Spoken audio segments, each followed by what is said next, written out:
Aksi heroik seorang satpam menggagalkan pelaku curanmor bersenjata tajam viral di media sosial. Kejadian ini terjadi pada Sabtu 21 Oktober 2023 dini hari di Bekasi, Jawa Barat. Aksi heroik itu terekam dalam rekaman CCTV yang salah satunya dibagikan ulang oleh akun Instagram @ciledug24jam. Dalam rekaman CCTV tersebut, tampak petugas keamanan yang belum diketahui identitasnya ini bertarung melawan pelaku curanmor. Awalnya, dua orang satpam kompleks sedang melakukan patroli dengan mengendarai sepeda listrik. Tak lama, keduanya kemudian memergoki aksi curanmor itu. Panik karena aksi curanmor itu ketahuan, pelaku lalu mengeluarkan senjata tajamnya.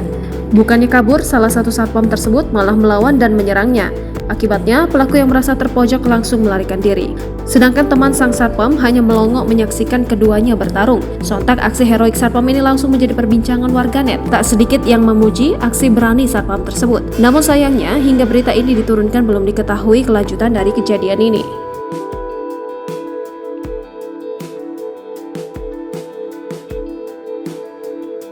Download Tribun X sekarang, menghadirkan lokal menjadi Indonesia.